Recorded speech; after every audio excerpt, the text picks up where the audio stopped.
In this video, we're going to look at relative extrema for f of x equals e to the negative 1/2 x squared. Before we start, the first thing we need to talk about is the domain of this function. The domain would be all real numbers because e to anything is always defined. So we have everything to be defined. Okay, so no vertical asymptotes. Okay. Now, what we're going to do next is we're going to go ahead and find the first derivative. So to find this first derivative, it's just chain rule. Okay, so the derivative of e to negative 1/2 x squared would be itself times the derivative of the exponent. So the derivative of negative 1/2 x squared is going to be a negative x. Okay, so what I'm going to have is I'm going to have negative x e to the negative 1/2 x squared. Oops, kind of all running into each other. All right. So what's going to happen here is that for critical points, we always set it equal to 0 or where it's undefined. So I'm basically have a product equal to 0. So I'm going to set negative x equal to 0, which just gives x is 0. And then I'm going to set e to the negative 1/2 x squared equal to 0. But e to anything never equals 0. So this is never true.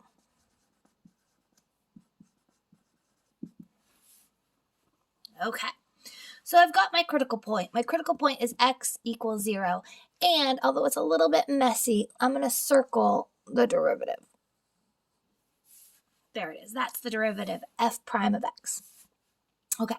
So what we're going to do now is we're going to move over to this side of the board and we're going to do a number line. Okay. So what I'm going to have, I'm going to plot my critical point of 0. And I'm going to plug in a negative number. So of course this is negative infinity to 0. And then again 0 to infinity. And we're trying to figure out if this 0 is an extrema or not. So I'm going to plug into that derivative. So let me write it over here one more time so you guys can see it.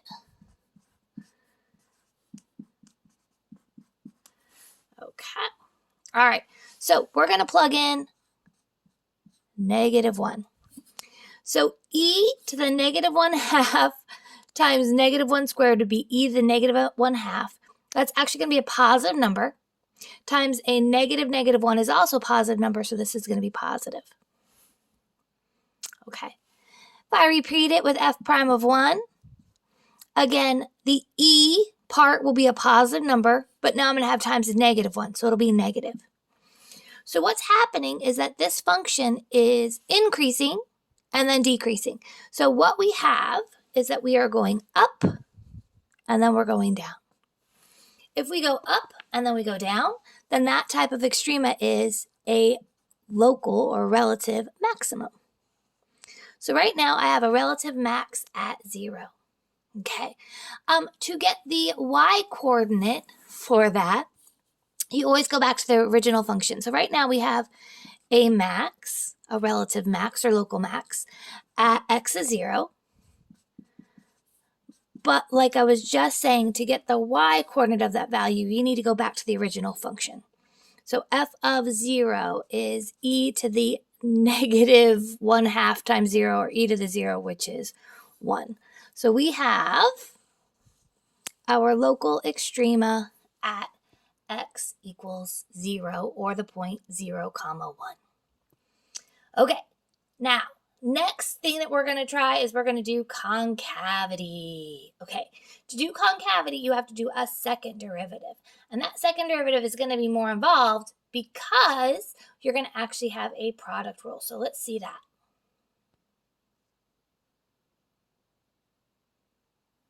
All right, now we're going to look at concavity. And as you can see, I have written the first derivative. For concavity, you always use the second derivative. And we have a product rule with a chain rule. So to find the second derivative, the first thing I'm going to do is set up my product rule. Okay. And then the derivative of negative x would be negative 1.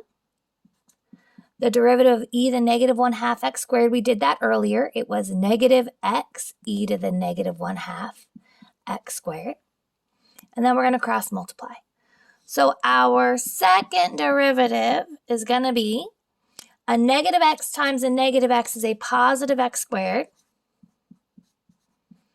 e to the negative 1/2 x squared, minus 1 times e to the negative 1/2 x squared. All right, beautiful. Okay, we need to set this equal to 0 and solve it. Probably one of your greatest tools that you have is a greatest common factor. So I'm going to take out an e to the negative 1/2 x squared, and I'll have an x squared minus 1 left. Okay. So now what we're going to do, we're going to set each of these equal to 0. And as we saw earlier, this is going to give us nothing, so this will never equal 0. Okay, but this one we will get values. In fact, we'll get 2. When x squared minus 1 equals 0, we will get x equals plus n minus 1. So these are currently the points of inflection, or inflection points. Okay, I say currently because we have to make sure it's actually changing concavity at those spots, but it should be. So we should be good to go. Okay, so I'm going to come over to the side now and do a number line just like we did before, but we need our second derivative. So I'm actually going to use this version of our second derivative to plug into. I think that would be a little bit easier. Okay, so coming over here, our number line, I'm only going to graph the inflection points of -1 and 1. Don't put 0 on here because 0 is not one of our points of inflection. And then that second derivative that I'm going to plug into is this guy. It's off screen right now, but what we've got is this. Okay. So here we go. I'm going to plug into the second derivative. I need something smaller than -1, like -2. Okay. Well, e to anything is going to be positive. -2 squared is going to be 4 minus 1 is 3. So I'm going to have a positive times a positive. This is positive, so we have its concave up. Okay. If I come over to this far side for a second, we're going to get the same result over here if I plug in 2. A positive times a positive 3, concave up. That is probably meaning that this one's going to be concave down, but let's just check it. I'm going to put in 0. E to the 0 is 1. 0 minus 1 is -1. 1 times -1 is negative. Okay. So what's going on here is that we have that our graph is concave up from -infinity to -1. It's concave up again from 1 to infinity. And then in the middle, we've got that it's concave down. Okay. So that means we do have inflection points. I'm just going to call them IP. And those are happening at +1 and at -1. And we need to put them into the original function to get the y value.